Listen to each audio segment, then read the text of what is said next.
No tšau, aeg jälle igakuseks turuülevaateks. Kui siin tavaliselt kuskil kuni 10. kuupäevani veel tehakse tehingute statistikas korrektuure, siis seekord ka ootasin siin esmaspäevaga veel ära, et äkki kuskilt mõni tehing leitakse veel juurde.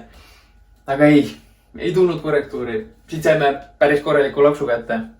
Aga kui tehingute arvust alustadagi, siis aprillis tehti Tallinna korteriomanditega 455 tehingut, mis on veebruariga võrreldes 45% all ja eelmise aastaga võrreldes 42% all. Ehk nõudlus kukkus ka tehingute arv sinna järgi. Kui nõudlusest rääkida sinna tunnetuslikul tasandil, et mis järelturul toimub, siis aprilli lõpp, mai algus isegi natukene rohkem huvilisi juba turul näha. Natukene rohkem käiakse objektidel vaatamas, tutvumas. No, eks järelturul muidugi hindades väikene korrektsioon toimunud, hinnad natukene paremad juba. Võib-olla inimesed ka juba olukorrast natukene tüdinud, et tahavad tavapärase eluga edasi minna ja mine sa tea, võib-olla kindlus tuleviku osas ka juba natukene parem. Aga ole näha, kuidas siin maikuuga nõudlus välja mängib. Praegu igal juhul tundub, et veidi rohkem huvilisi juba ringi käib. Kui keskmist ruutmeetri hinda vaadata, aprillis Tallinna korterite keskmine ruutmeetri hind 2055 eurot ruutmeeter.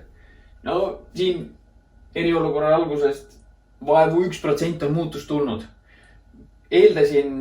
Ootasin, et isegi aprillis võib-olla siin statistikas ka juba suurem korrektuur, aga kõige suurem mõjuta siin on uusarenduste tehingute osakaal veelgi on tõusnud. Sellepärast, et uusarenduste tehinguid lepitakse pikalt ette. Need on endiselt toimunud, järelturu tehinguid on rohkem ära jäänud või siis seal on nõudlus rohkem kukkunud. Ja see võimaldab siis keskmist ruutmeetri hinda hoida. Vaatasin Maa-ameti statistikat ka hoone esmakasutusaasta järgi, kus siis on näha vanemad hooned, uuemad hooned. Vanemate hoonete puhul seal tegelikult siukene 5%, 7% on keskmine ruutmeetri hind langenud. No tunnetuslikult ütleks enam-vähem sarnast, aga see ei ole lõplik statistika, sellepärast et hoone esmakasutusaasta ehitusregistris osadel hoonetel ei ole märgitud ja need tehingud seal statistikas ei kajastu. Kui me vaatame, mis siin edasi liikudes võiks kõige rohkem nõudlust mõjutada, siis usun positiivse poole pealt, kui praegused piirangud saavad leevendust, siis see võiks ka kinnisvaraturul väikene selline tõuge olla nõudlusele, sellepärast et praegu on palju neid ostjaid, kes on enda ostutehingud pannud ootele, pannud pausile. Kui majandustegevuse jätkamine annaks veidikene kindlust sealt, siis see on koht, kus vähemalt osa sellest nõudlusest tuleks turule tagasi.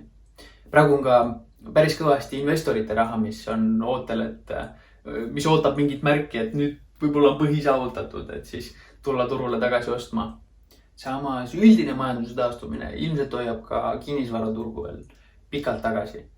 See võib ettevõtetel kõvasti aega võtta.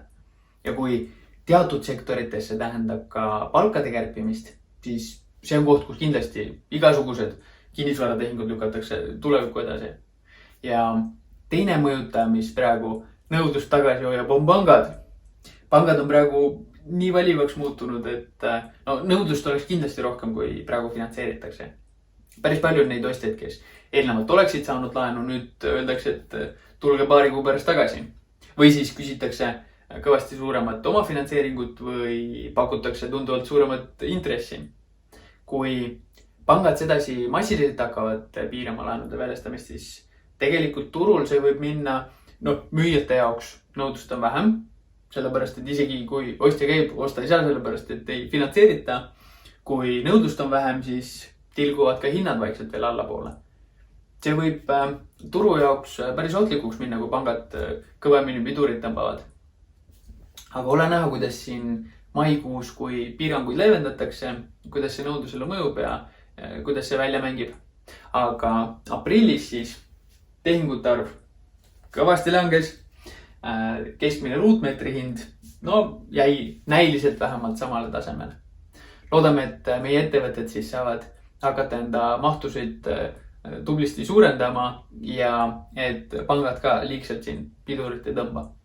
aga olge teie terved ja näeme juba järgmisel korral. Tšau!